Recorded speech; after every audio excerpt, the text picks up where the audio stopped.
Faire des erreurs sur ces chantiers, c'est quelque chose qui coûte très cher. Alors dans cette vidéo, nous allons voir les 5 principales erreurs à éviter pour pouvoir rendre ces chantiers en toute sérénité, faire en sorte que ces clients soient satisfaits et que tout cela soit rentable pour vous et votre entreprise. Et restez jusqu'à la fin parce que la dernière des erreurs à commettre est peut-être celle que vous pourrez éviter pour votre prochain chantier. Pour commencer, la première erreur que vous faites bien souvent, c'est de sous-estimer le temps. Quand vous êtes sur un chantier et que vous prenez vos mesures, vous devez absolument observer tous les points de détail qui vous permettront d'identifier le temps réel que vous allez passer sur le chantier. Il y a le temps de déplacement, il y a le temps de préparation de chantier, il y a le temps d'exécution du chantier, il y a le temps à passer avec le client, avec les autres artisans, il y a le temps de la réception de chantier. Tout ce temps doit être compté dans le chantier que vous allez réaliser pour que vous puissiez sereinement passer le temps nécessaire, indispensable, au bon suivi, à la bonne réalisation du chantier, sans vous mettre dans le stress, sans vous mettre dans des problèmes de rentabilité, car vous n'auriez pas prévu tout ce temps. C'est extrêmement important de prévoir tout ça, quitte à ne pas avoir le chantier, quitte à voir qu'il y a d'autres problèmes dans votre entreprise qui font que on a un problème à obtenir certains chantiers, parce que si vous prévoyez tout le temps nécessaire et que vous n'avez pas le chantier à la fin et que vous n'avez pas beaucoup de chantiers à la fin, eh bien c'est que le sujet n'est pas dans le temps que vous avez prévu, mais dans le montant du temps que vous avez prévu. À combien vous travaillez de l'heure, quelle est votre organisation, quelle est votre structuration pour finalement proposer ce tarif-là. L'erreur à faire, c'est de se dire qu'on va finalement pas compter tout le temps nécessaire pour pouvoir obtenir un chantier qui au final ne sera pas rentable.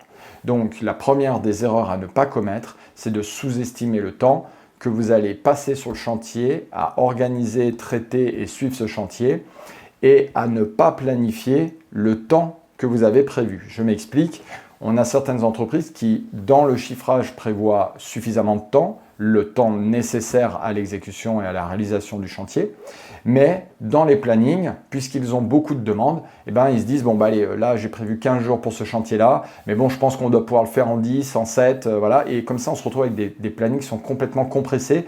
Et on a une entreprise stressée avec les gars qui sont toujours en retard, des clients qui attendent toujours plus l'entreprise parce que on lui avait dit la semaine prochaine, mais elle n'est toujours pas là. Et c'est comme ça, en fait, qu'on arrive avec des problèmes qui ne sont pas des problèmes de rentabilité, mais des problèmes de vie, on va dire, des problèmes d'organisation du temps en permanence. Et ce stress-là n'est pas nécessaire. Donc, organisez pour vendre vos chantiers avec le temps nécessaire à leur bonne exécution et planifiez vos chantiers avec même un peu de largesse à ce niveau-là. C'est un sujet de rentabilité, je ne vais pas rentrer là-dedans, mais faites en sorte de planifier vos chantiers pour ne pas être sous le stress du temps au moment de l'exécution. La deuxième erreur à ne pas commettre, c'est celle de l'organisation de chantier, de la préparation de vos chantiers. Souvent, vous êtes dans l'action, vous êtes dans le faire immédiatement et vous ne prenez pas le temps nécessaire à structurer et préparer vos chantiers. Est-ce que votre dossier de chantier est clair et propre, peut-être transmis facilement à vos équipes pour qu'elles puissent comprendre et être totalement autonomes sur ce chantier? Est-ce que vous avez passé les bons coups de fil aux bonnes personnes pour être certain que le chantier est bien dispo comme il devait être? Est-ce que vous avez appelé le client pour pouvoir être certain qu'en intervenant lundi, vous aurez bien les bonnes conditions pour réaliser votre chantier? Est-ce que vous avez appelé vos collègues?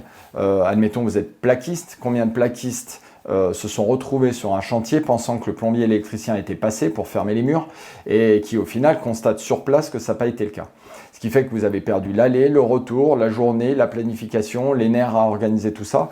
Donc là, l'idée c'est quoi? C'est de dire anticipez, préparez vos chantiers, préparez vos dossiers, préparez vos interactions pour pouvoir être certain que quand vous planifiez un chantier et l'exécution de celui-ci, vous ayez tout ce qu'il vous faut pour pouvoir le réaliser de façon optimale. À chaque instant où vous travaillez, où vous faites travailler votre entreprise, ça doit être un instant extrêmement performant. Et tout ce temps en amont de préparation n'est pas du temps perdu, mais bien du temps gagné, car quand seul vous pouvez préparer un chantier pour que 3 gars puissent l'exécuter parfaitement, vous vous rendez bien compte que le rapport est très très bon, puisque vous et votre salaire ont réussi à faire en sorte que 3 personnes et 3 salaires soient ultra performants. Donc ne perdez pas de temps à des tâches qui ne servent à rien, mais prenez du temps pour vos préparations de chantier, vos suivis de chantier, votre organisation de chantier.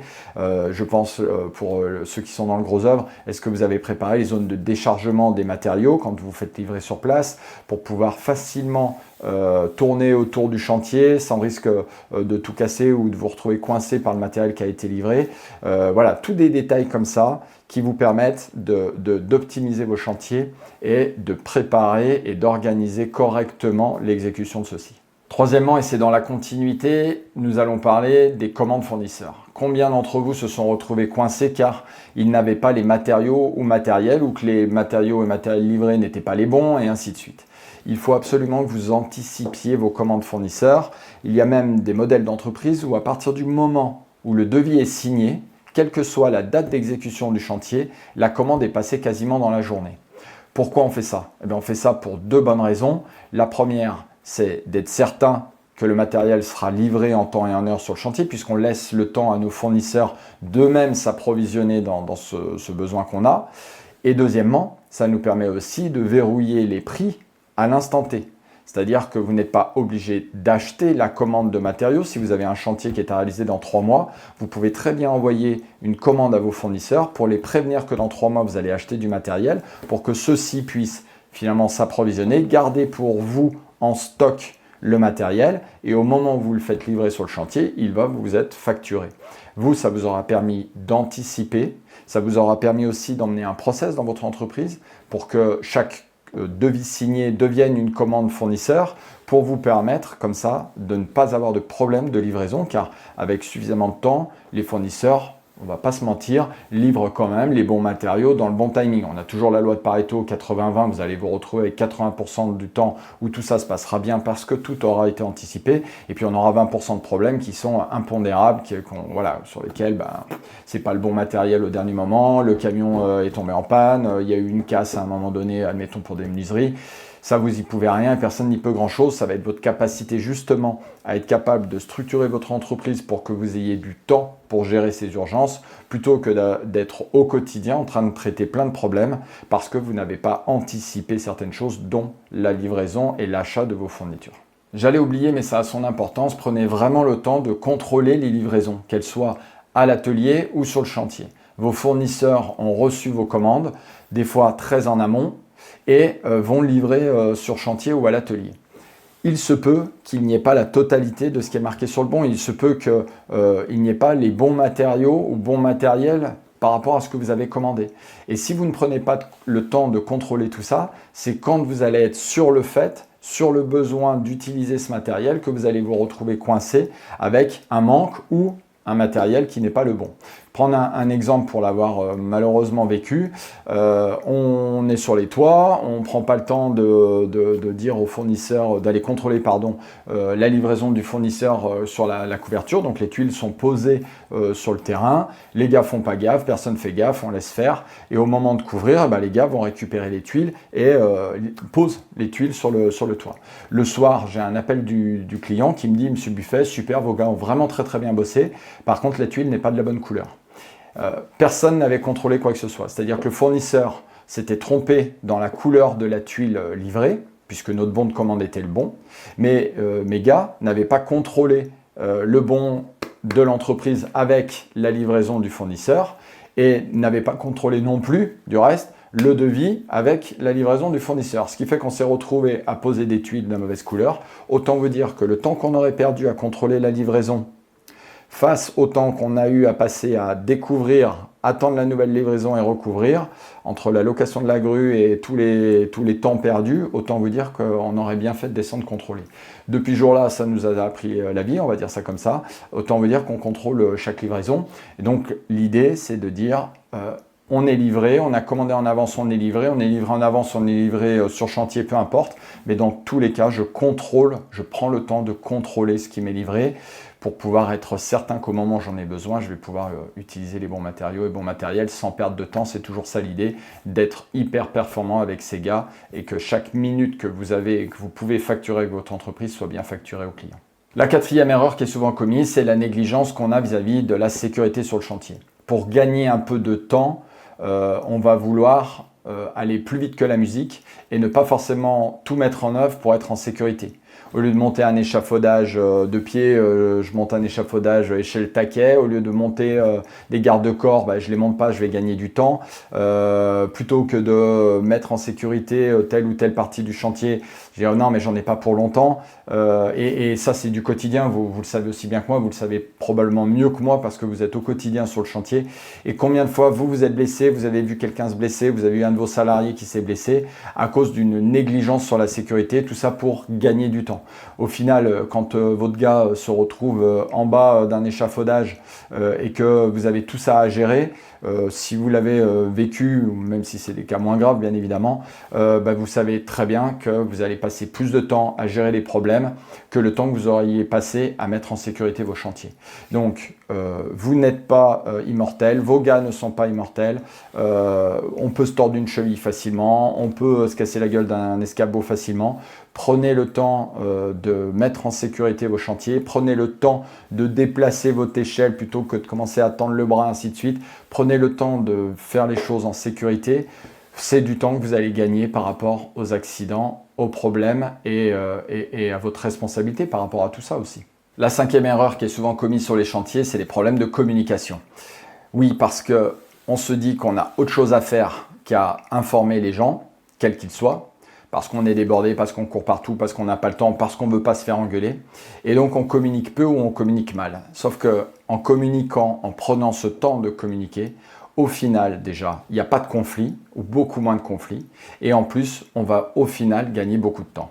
Pourquoi? Parce que si vous prenez le temps d'écouter et de communiquer avec vos gars, vous allez pouvoir optimiser votre chantier. En leur disant ce qui est important qu'ils sachent, par rapport aux clients, par rapport aux contraintes techniques du chantier. Quand vos gars rentrent, de peut-être poser une autre question de est-ce que tu as bientôt fini ou est-ce que tu en es, tu vois, c'est à peu près les questions que tout le monde pose tout le temps, et de dire tiens, comment ça se passe? Est-ce que le client tu l'as vu? Est-ce qu'il est satisfait? Est-ce que si le gars vous dit bah non, le client est tendu, il nous dit à peine bonjour le matin, et bien à ce moment-là, plutôt que d'attendre ou de faire l'autruche, prenez les devants. Prenez le téléphone, demandez un rendez-vous, demandez au client si tout se passe bien, allez chercher le client pour qu'il vous exprime ce qu'il a exprimé. Parce que si vous ne le faites pas, pour parler spécifiquement du client, c'est au moment de la facturation qu'il va le faire. C'est-à-dire que tout son ressenti, tout son mécontentement au cours du chantier qu'il n'est pas exprimé, parce que lui a ses propres raisons de ne pas l'exprimer. Si vous n'êtes pas allé le chercher dans ce qui va ou ce qui ne va pas, il va le garder jusqu'au moment de vous payer. Et plutôt que de vivre un litige avec un client, de communiquer avec celui-ci au cours du chantier permettra tout doucement de libérer la parole, de libérer les problèmes et tout doucement de régler des fois des petits détails qui au final, s'ils n'ont pas été traités, vont être énormes. C'est la même chose pour vos fournisseurs avec qui vous pouvez communiquer facilement en leur disant écoute j'ai un décalage, est-ce que tu peux me livrer plus tard, si eux ont un problème qu'ils puissent communiquer avec vous, de vraiment prendre le temps d'être un facilitateur et un communicant pour tous. Ça permet de centraliser l'information, de rendre plus serein l'exécution des chantiers et journées de travail de façon globale. Et ça rend finalement l'entreprise plus performante. Donc il faut qu'il y ait quelqu'un dans l'entreprise qui soit véritablement un pôle sur lequel on puisse compter et qui puisse communiquer avec les différents partenaires et intervenants. Pareil avec vos collègues sous-traités ou vos collègues artisans avec qui vous allez travailler sur un même chantier. Prenez le temps de les informer de votre avance sur le chantier, de votre retard sur le chantier, des problématiques du chantier, pour que chacun puisse finalement être optimal dans son exécution et que l'ambiance sur votre chantier puisse être la meilleure possible. Voilà pour ce qui est des 5 erreurs à éviter sur les chantiers. Je vous assure qu'en appliquant tous mes conseils, vous allez pouvoir optimiser vos chantiers, les rendre encore plus rentables, encore plus sereins, et puis faire en sorte aussi, et c'est le principal, peut-être que vos clients soient totalement satisfaits. J'espère que cette vidéo vous aura plu. Si c'est le cas, n'hésitez pas à la partager à d'autres collègues artisans, parce que là, l'idée aussi, c'est qu'on puisse travailler en groupe de façon sereine. Et puis, quant à moi, je vous dis à très bientôt, et d'ici là, prenez soin de vous.